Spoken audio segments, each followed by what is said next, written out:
Cooking. The warm climate and an ample supply of servants combined to suggest to the southern planter that his cooking be done outside the house. A separate kitchen building was put up near one end of the residence, and from it food was rushed in, often in covered dishes. In winter it could be kept warm or reheated on the hearth in the hall. Even in early days, a few houses had passageways between house and kitchen. Bacon's Castle had one, and so had some Maryland houses. The kitchen building looked like the cottage of a minor planter, and often it actually was. When a larger house was built, the old one was left standing and demoted. One whole wall of the kitchen was filled by a fireplace where the cooking utensils and methods were exactly the same as those used in the poorest houses, and as those in all the other colonies. One advantage it had, a swinging iron crane, from which pots could be hung without all the nuisance of lug poles and trommels, was used in the South from very early times. A Southern kitchen. Food. As it was elsewhere, corn was the mainstay of diet, and even the most dedicated tobacco grower learned perforce to raise enough of it to provide for the needs of his family and hands. He even made beer of it. The Bay and the Salt rivers yielded unlimited fish, oysters, and crabs. Terrapins, which are water turtles that don't stay in the water, are now considered a rare delicacy. Once they were so common that a humanitarian Maryland law forbade their being fed to slaves more than 3 times a week.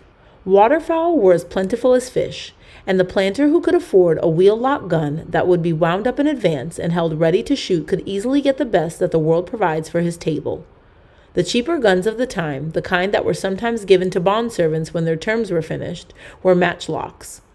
These weren't very good for hunting because the game usually departed before the smoldering match could be adjusted to fire the priming. A light crossbow could be set in advance, like a wheel-lock, and used for stalking birds and small game. That such bows were used was proved recently when Mr. Lewis Kaywood of the National Park Service found a goat's foot near Jamestown. This was an ingenious iron lever for setting a crossbow. Pigs and an occasional beef could be killed on a large place and consumed immediately. This was desirable even in winter because the weather wasn't consistently cold enough to allow fresh meat to be kept safely. A small planter shared a kill with the neighbors, expecting and getting a return of the favor in due time. Meat was salted and smoked to preserve it, and it was also possible to keep meat by cooking it, putting it hot into a crock, and covering it with a deep layer of melted fat. This was often done for breaking the diet monotony on sea voyages and was a fairly successful method of preservation, though nobody knew why it was or why it sometimes failed. There is no question that colonial stomachs were stronger than modern ones. Meat had to be in really bad shape before it was considered uneatable. The strong sage flavor that is still given to fresh sausage was originally introduced for a practical purpose. Most of the wealthy planters were hardy fellows, and they founded a tradition of good eating. It was the custom in England at the time to load the table with food, particularly on special occasions. The same thing was done in Virginia and Maryland. Fish, crabs, oysters, game, and several meats with a long list of vegetables, and with hot bread, all at the same meal, were quite usual. After all, there were plenty of mouths to eat the leftovers. This custom of an excessive plenty was continued, and some remnants of it still exist. The hours for meals weren't the same in colonial times as they are now. Our planter rose early, drank his morning beer, and went off with his overseer to inspect the crops. About 10 o'clock, he brought an imposing appetite back to the house for breakfast. The main dish for this meal might be beef or a turkey. Hens hadn't then had the training and production they received later, so eggs were not yet a universal breakfast dish. If one accumulated enough to serve, a dish of eggs made a tidbit for a party. After breakfast, the planter attended to business or family matters until dinner time, which was 3:30 or 4 in the afternoon. After dinner, more business or social visiting, with supper at about 9 at night and bed soon after, though special suppers have been known to last most of the night. The time between dinner and a supper was called the evening, and Southerners still confuse strangers when they say evening and mean late afternoon. A planter and his overseer on morning inspection. Lumber and sawmills. The planter's kitchen was only the first of many small structures that gradually gathered around the big house. In addition to stable, storehouse, and smokehouse, the plantation needed a carpenter shop, a blacksmith shop, a cobbler shop, and living quarters for the slaves and servants who worked in them. Spinning house, weaving house, and schoolhouse were later additions. The tobacco barns and the field slave quarters were some distance from the main group of buildings. The outbuildings were usually of frame construction, and many planks were required to build them. Hand sawing was done at first, but most large plantations eventually had water-powered sawmills to meet the need. Labor was available, but it was more profitable used in the tobacco field than in the saw pit. Even in the very flat country east of the bay, it was usually possible to dam a stream and get fall enough to turn a water wheel. If not, there was always the wind. The working parts of a colonial sawmill. Until the beginning of the 19th century, a sawmill was nothing more than a mechanical way to work a pit saw. It operated very slowly, but it could make 2 or more cuts at the same time, which hand sawing couldn't accomplish, and the work required only a minimum of human muscle and time. It may be assumed that all southern mills had overshot wheels. For these, no great fall is needed. It's necessary only to have a sufficient volume of water, high enough above the wheel to pour onto its upper surface. A mill with a wheel of this kind had to be built well downstream from the dam that formed its mill pond.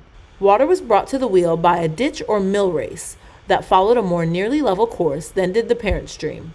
When it reached the mill, the water in the race was flowing sluggishly, as much as 12 or 15 feet above the stream bed. At the lower end of the mill race, the water passed through a gate that controlled its flow into a trough, leading it just past the top center of the mill wheel, where it poured out into the wheel's buckets.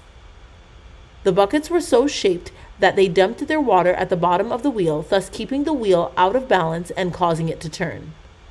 Some minor liberties have been taken in making the accompanying illustration. There seemed to be no other way to get all of the parts into one drawing. Naturally, the mill would be capable of cutting a much longer timber.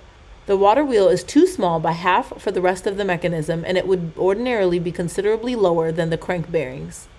Overshot wheels came in varying diameters and widths. A small water supply with considerable fall could make the best use of a large narrow wheel. A big volume of water with little fall could reach only a wheel of small diameter, so the wheel was made wide to carry as great a weight of water in each bucket as possible. Weight on the wheel was power, and power, not speed, was the object. 10 revolutions a minute was fair speed for a mill wheel. For grinding grain, this was increased by gearing, but for sawmills it was geared still slower. In a sawmill, the shaft of the large gear that received power from a pinion on the water wheel shaft turned a crank with a throw long enough to move the saws their full length. The saws were set side by side in a rectangular sash. A simple connecting rod, the pitman, joined the crank in the bottom of the sash and moved the sash up and down in 2 greased grooves. It was necessary to press the work steadily against the saw blades in order to make a continuous cut. In primitive mills, this was done by the pull of a couple of weights hung on ropes.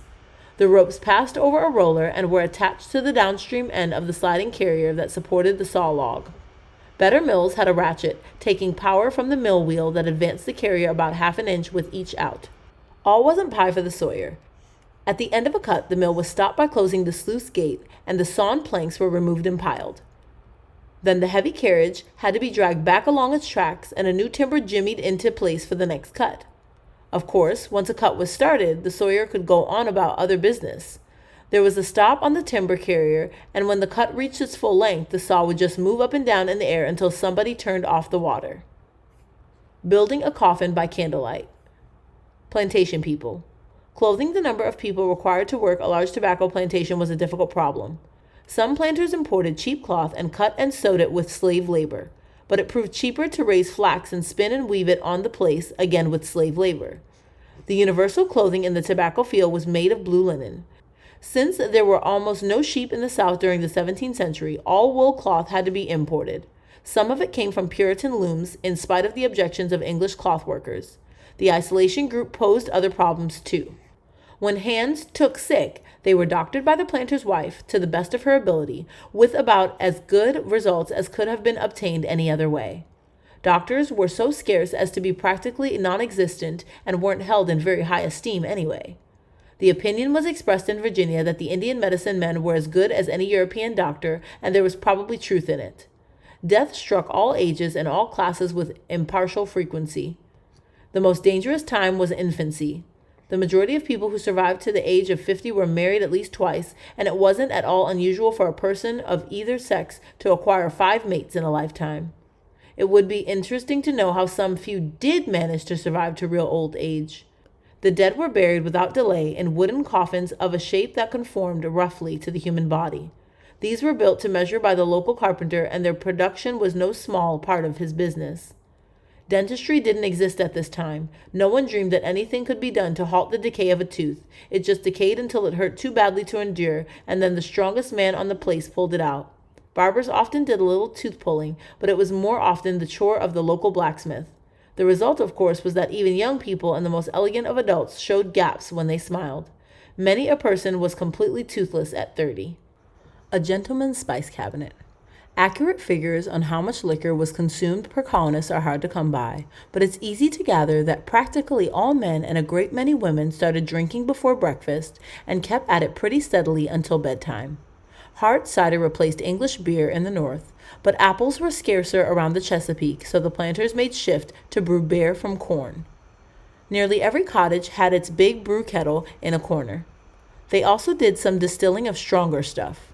Wine, rum, brandy, and at the end of the century, gin were imported in great quantities. In the South, rum was considered plebeian to be drunk by the populace on holidays, but not by gentlemen, unless of course there was nothing else to drink. Mixed drinks were as popular then as now, but they were entirely different. Few of them were so powerful as the modern cocktail, ounce for ounce, but they were drunk from larger bumpers. The very thought of some of the combination makes a modern stomach shudder. Almost any kind of distilled or fermented liquor was casually stirred into beer. Milk, dry white wine, and spice made sack posset. Hot spiced wine with an egg in it made flip. Many drinks were spiced, so a gentleman usually had his own spice cabinet near the fireplace in the hall. It's possible that the mere costliness of spices made them seem a desirable addition to a potation. Frequently a pot of beer or a noggin of spiced wine was mulled, that is heated by sticking a red-hot poker into it. The resulting flavor usually fails to charm the modern palate. The casual hospitality of the plantation houses, where great and mean were always welcome and no limit was set on the length of the visits, isn't merely a romantic story. Isolated as he was, and by nature gregarious, the planter was hungry for company and for news. There was no newspaper he could find out what was going on in the world, and in the colony only by letters and by word of mouth. So if a strange boat beat up the river, it was hailed ashore and its passengers were invited up to the house. If a road ran near his place, the planter was quite likely to keep a slave posted at the entrance to his mile-long lane to invite all travelers to come in and rest a spell. The custom was so universal that innkeepers bitterly complained that it hurt their business. Mostly there was no road. Visits from one plantation to another were made by water, and the habit was maintained long after roads were built because it was often quicker to get where you were going by boat. The shores of the Chesapeake are so laced by twisting waterways that one's neighbor across the creek may live 20 miles away by road. The mistress on a large plantation had little or no laborious work to do, but in addition to a kind of material interest in everybody on the place, she had the responsibility of all the servants and slaves connected with the big house. Most of these were women, of course. She supervised such things as cookery, laundry, meat preservation, and the drying of fruits and vegetables. If there was spinning and weaving on the place, it was done under her eye. She herself and her older daughters might work with the sewing women, closely watching them and helping them. No doubt Miss Orinoco had her regular rounds of inspection, as her husband had. If she wasn't a lady originally, she came to think of herself as one, and she handed down a tradition that a lady does not do menial work. She was likely to be on friendly, almost intimate terms with the Negro house slaves, and they quite freely talked back to her as long as they didn't forget that subtle subservience known as their place. Twice a year, everybody who could do it went to the principal town to do public and private business and to have a good time. Trades were made, slaves and servants were bought and sold, and some notable games of chance were played. Drinking mounted in a great crescendo. The assemblies met. They were the grandsires of Congress. They argued with the governor, the younger people flirted and danced and showed off their clothes. The courts sat, and if anyone needed hanging, he was hanged and everybody turned out to see the show. A person accused of a really serious crime, even murder, could still get off one time if he could plead benefit of clergy. That is, if he proved in open court that he could read, he was branded with a T on the brawn or fleshy part of the left thumb and released. The brand kept him from ever repeating. This privilege, and what a privilege, was generally allowed in the colonies. It was left over from the time when readers were scarce and valuable. There wasn't so much minor day-to-day punishment in the South as in New England. Still, it wasn't too unusual for a bad-tempered woman to be cooled down by a good drenching on the ducking stool. This instrument of torture was made like a well sweep extending over a creek or a pond. The victim was tied on the long end. Strong men handled the short end and soused her repeatedly in the water. This was far more terrible punishment to the 17th century damsel who would never have dreamed of going into the water voluntarily than it may seem in this day of universal swimming. Certain masculine offenders in all the colonies were sentenced to be whipped at the tail of a cart.